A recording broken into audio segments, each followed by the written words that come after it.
जंगल में बारिश का मौसम आ चुका था,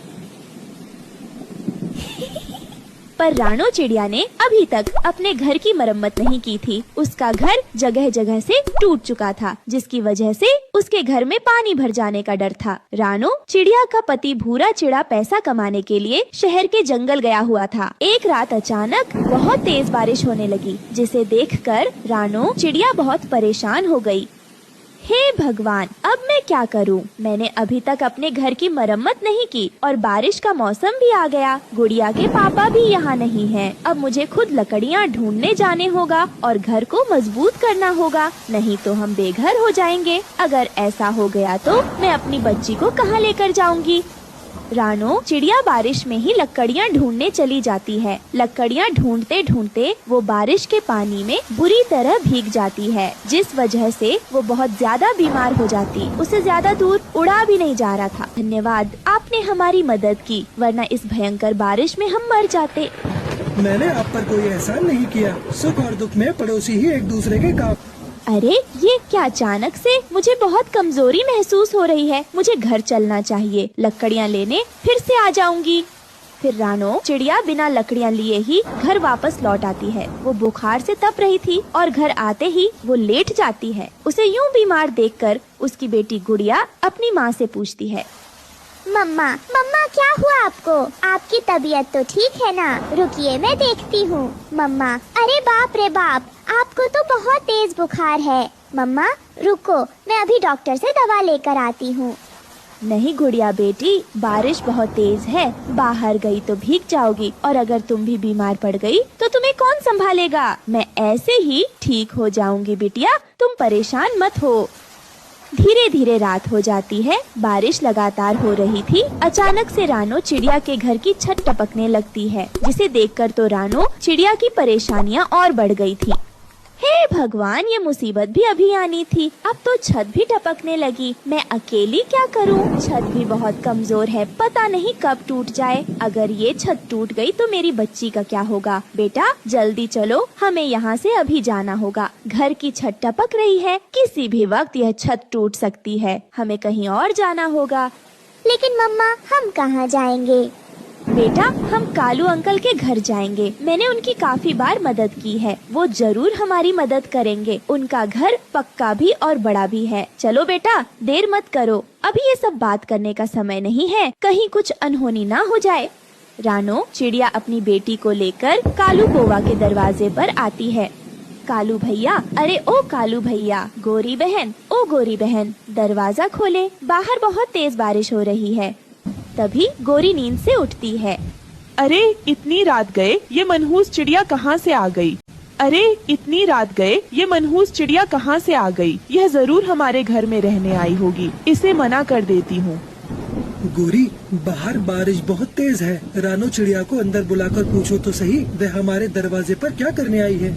खबरदार, कोई जरूरत नहीं उससे पूछने की। वह हमारे दरवाजे पर क्या करने आएगी? को पता नहीं, वो यहाँ अपने बच्चों के साथ आई है। इसका मतलब उसे आसरा चाहिए होगा। अंदर बुलाने की कोई जरूरत नहीं, समझे तुम? जरूर कोई न कोई बात है, तभी तो रानो चिड़िया अपने बच्चों को साथ लेकर यहाँ आई है। तुम यहीं रुको, मैं जाता हूँ दरवाजा खोलने। कालू, तुम जानते नहीं, इस चिड़िया का घर जरूर बारिश में टूट गया होगा, तभी यह हमारे दरवाजे पर आई है हमारे घर रहने के लिए। तुम दरवाजा बिल्कुल मत खोलना।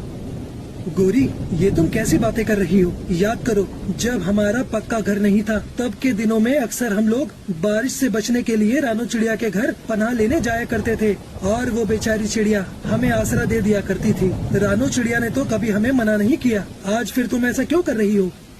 कालू, ज्यादा हमदर्द ना बनो। अगर तुमने रानो चिड़िया को अंदर बुलाया तो मैं अपनी माँ के घर चली जाऊंगी और फिर कभी नहीं आऊंगी इस घर में लौटकर।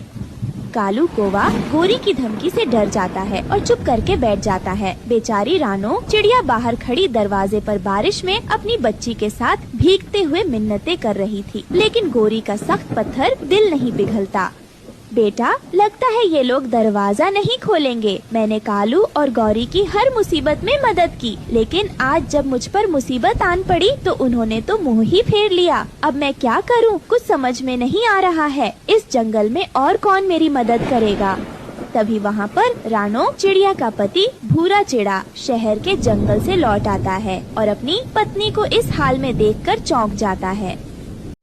रानो, तुम और गुड़िया यहाँ इस तरह बारिश में क्यों भीग रही हो? घर से तुम दोनों बाहर क्यों निकली? तुम्हें पता नहीं बाहर कितना खराब मौसम है, तुम दोनों बीमार पड़ जाओगी।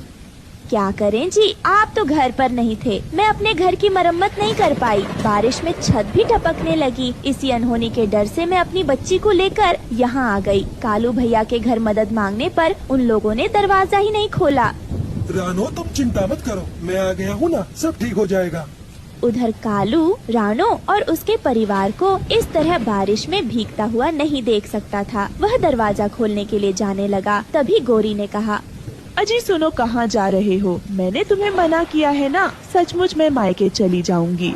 गोरी की बातें सुनकर कालू कौवा को गुस्सा आ जाता है।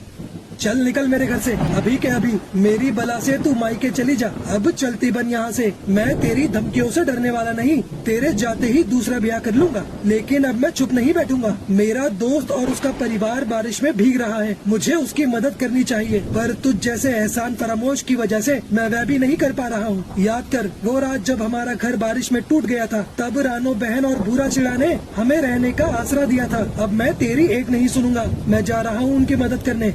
ये कहकर कालू कौवा वहाँ से चला जाता है। भूरा भैया, रानो बहन, मुझे माफ कर दो, आने में देर हो गई। आप बच्चों को लेकर मेरे घर के अंदर जाओ, बाहर बारिश बहुत तेज है, आप सब बीमार पड़ जाओगे।